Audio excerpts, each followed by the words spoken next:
इस खबर के प्रायोजक हैं Lohia Nagar Mount Carmel High School, Gyansthali High School और LMC कम्युनिकेशन।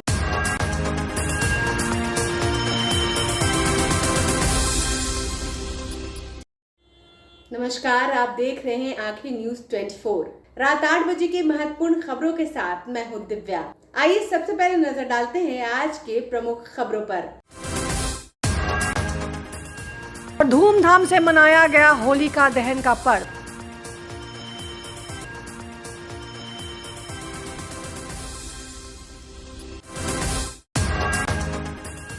बिहार समेत देश भर में होली का त्योहार आज धूमधाम से मनाया गया।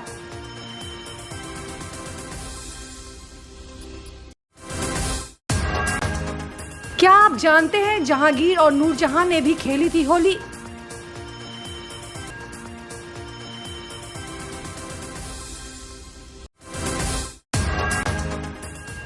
होलिका दहन का ये बड़ा रहस्य जो बहुत ही कम लोग जानते हैं।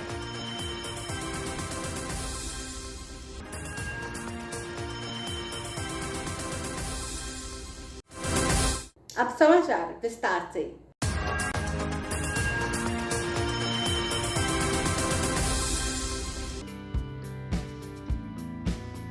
प्रेम और सद्भावना के पर्व होली की पूर्व संध्या पर बिहार समेत पूरे देश में होलिका दहन कार्यक्रम का आयोजन किया गया। इस बार कई स्थानों पर पर्यावरण को ध्यान में रखते हुए कंडों का उपयोग कर होलिका जलाई गई। होलिका दहन के लिए विभिन्न मोहल्लों और चौक चौराहों पर सजावट की गई थी। लोगों ने एक दूसरे को गुलाल लगाकर पर्व की शुभकामनाएं दी। देर रात से होलिका दहन का कार्यक्रम शुरू हो गया। लोगों ने होलिका दहन स्थलों पर पहुंचकर अबीर, गुलाल, रोली और अक्षत चढ़ाकर पूजा अर्चना की। पूजा के साथ ही गुजिया, मिठाई और अन्य वस्तुओं का भोग लगाया। जौ की बालियों को हाथ में लेकर परिक्रमा की। उत्सव समितियों द्वारा होली मिलन और गीत संगीत के कार्यक्रम आयोजित किए गए। होलिका दहन स्थलों पर फाग गीतों की धुन पर युवक और बच्चे थिरकते दिखाई दिए। बच्चों ने तो एक दूसरे पर रंगों की बौछार करना शुरू कर दिया था। बुराई पर अच्छाई और असत्य पर सत्य की विजय के रूप में होलिका दहन कार्यक्रम का आयोजन किया जाता है। इसकी कथा भक्त प्रहलाद से जुड़ी हुई है, जो भगवान विष्णु के उपासक थे। प्रहलाद के पिता हिरण्यकश्यप ने स्वयं को भगवान घोषित कर रखा था और वह नहीं चाहता था कि प्रहलाद विष्णु भगवान की पूजा करे। पिता के बार बार मना करने पर भी जब प्रहलाद नहीं माने तो हिरण्यकश्यप ने अपने बेटे को मारने के लिए अपनी बहन होलिका का सहारा लिया। होलिका को यह वरदान था कि वह उसकी गोद में बैठेगा तो वह जलकर भस्म हो जाएगा। लेकिन भगवान विष्णु की कृपा से होलिका की गोद में बैठने के बावजूद प्रहलाद को कुछ भी नहीं हुआ। उल्टे उसकी बुआ होलिका ही जलकर राख हो गई। तभी से होलिका दहन की परंपरा शुरू हुई। हालांकि इसका एक वैज्ञानिक आधार यह भी है, यदि हिंदुओं के साल का अंतिम दिन होता है और 3 लोग होलिका दहन करके पुराने साल की बुराइयाँ, बुरी यादें और बीमारियों को त्याग कर स्वयं को नवीन बनाने का संकल्प लेते हैं। इसलिए होलिका दहन को संबत जलाना भी कहते हैं, यानी बीते साल की बुरी यादों और घटनाओं को भूल कर उत्सव से नूतन वर्ष में प्रवेश करने की प्रेरणा देने का पर्व है होलिका दहन। ब्यूरो रिपोर्ट, आखिरी न्यूज 24।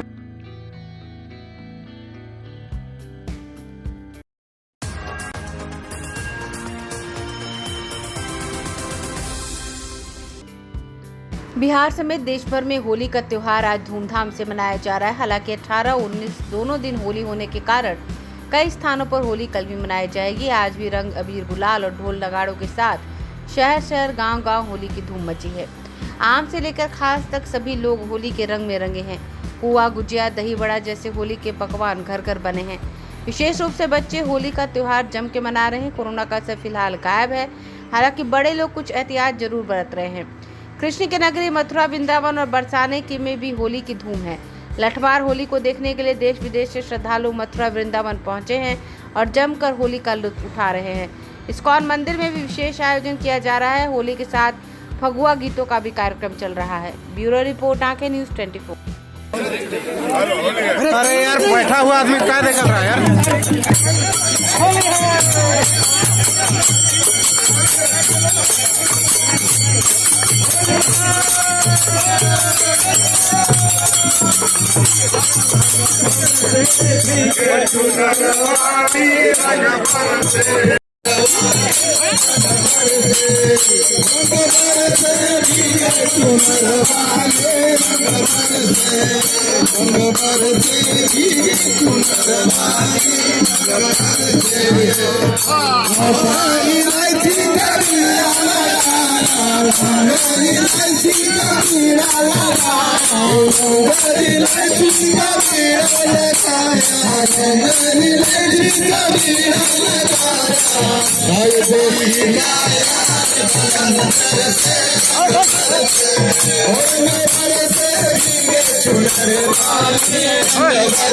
समाचारों में वक्त हो चला एक छोटे से अंतराल का। I am Shalini Singh, principal of Luhianagar Mount Carmel School.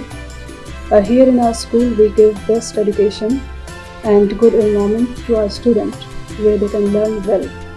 We provide here well-equipped lab, well-equipped, well-stocked library. We have here well-trained teacher also.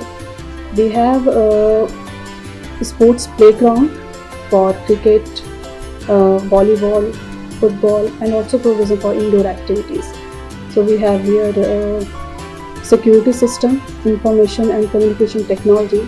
So we have all facilities here in our school where students feel comfortable and secure.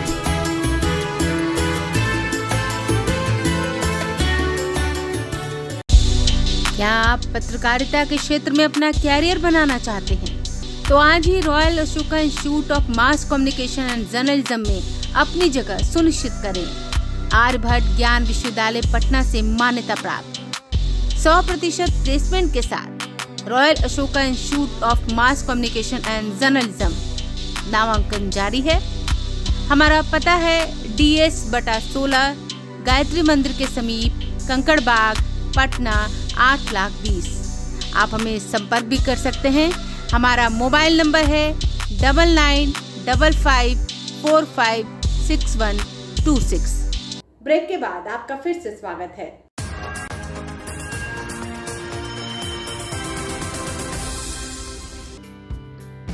Hindu पंचांग के अनुसार होली फागुन माह की पूर्णिमा को मनाई जाती है, जिसे रंगों का त्योहार भी कहा जाता है।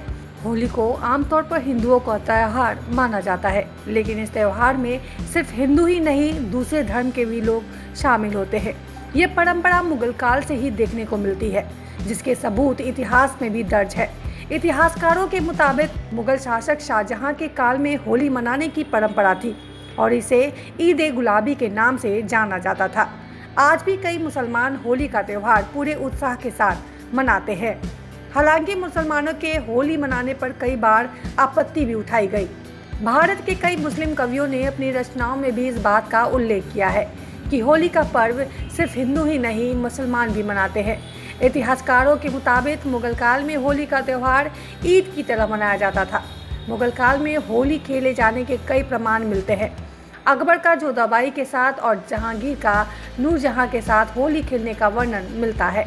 कई आर्टिस्ट ने अपनी पेंटिंग में मुगल बादशाहों को होली खेलते दिखाया है। वहीं शाहजहां के समय तक होली खेलने का मुगलिया अंदाज बदल गया था। बताया जाता है कि शाहजहां के समय होली को ईद-ए-गुलाबी या आब-ए-पाशी रंगों की बौछार कहा जाता था, जबकि अंतिम मुगल बादशाह बहादुर शाह जफर के बारे में प्रसिद्ध है कि होली पर उनके मंत्री उन्हें रंग लगाने जाया करते थे। मुगल काल में होली के लिए खास तौर पर फूलों से रंग को तैयार किया जाता था। बहादुर शाह जफर का माना जाता है कि उनका धर्म होली खेलने से प्रभावित नहीं होता है। माना जाता है कि यह भावना अकबर के समय से ही मुगलों के बीच पैदा हुई थी। बहादुर शाह के बेटे मोहम्मद शाह रंगीला भी होली खेला करते थे। होली के समय उनकी बेगम पिचकारी लेकर उनके पीछे भागा करती थी। इतिहासकारों का कहना है कि नवाबों का होली जश्न मनाने का अंदाज भी काफ़ी अलग था।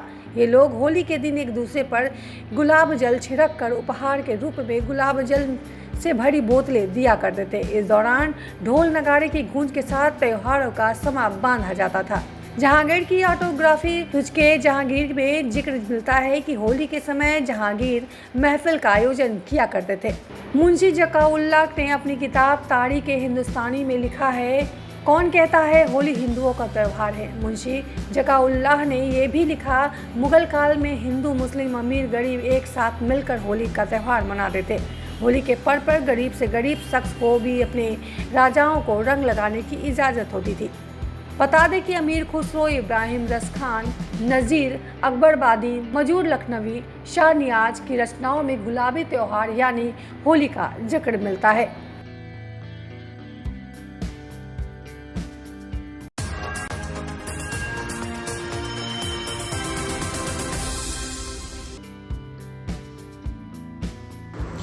हिंदू पंचांग के अनुसार हर साल फाल्गुन मास की शुक्ल पक्ष की पूर्णिमा तिथि को होलिका दहन का पर्व मनाया जाता है।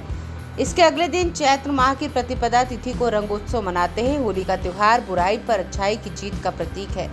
होली से 8 दिन पहले होलिकास्ट लग जाता है। इस दौरान शुभ कार्यों की मनाही होती है।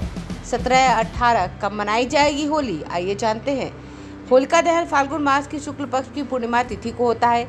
इस साल पूर्णिमा तिथि 17 मार्च को है, ऐसे में होलिका दहन 17 मार्च को होगा। इसके अगले दिन चैत्र मास की प्रतिपदा तिथि को रंग वाली होली होती है।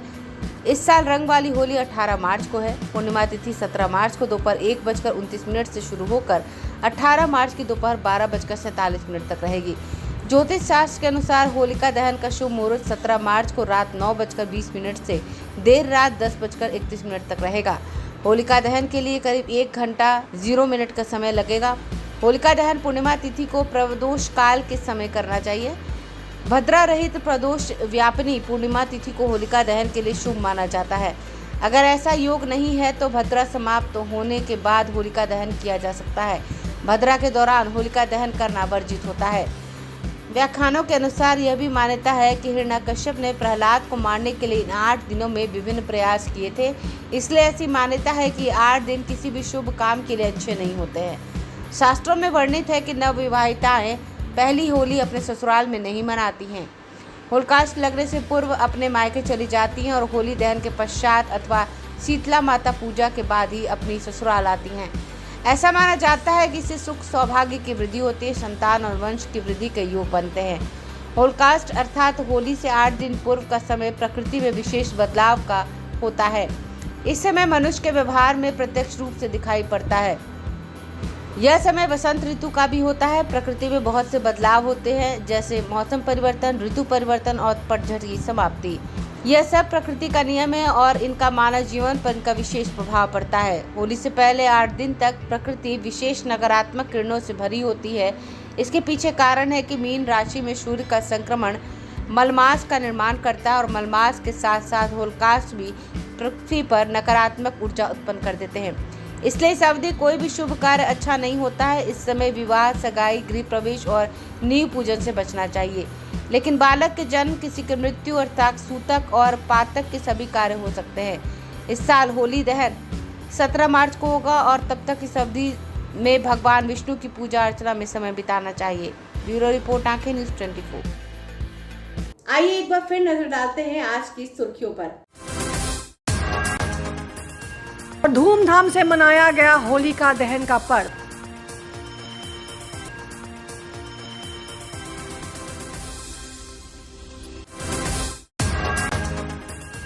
बिहार समेत देश भर में होली का त्योहार आज धूमधाम से मनाया गया।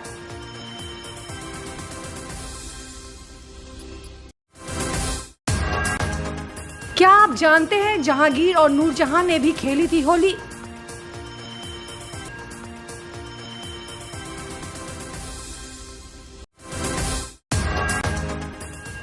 होलिका दहन का ये बड़ा रहस्य जो बहुत ही कम लोग जानते हैं।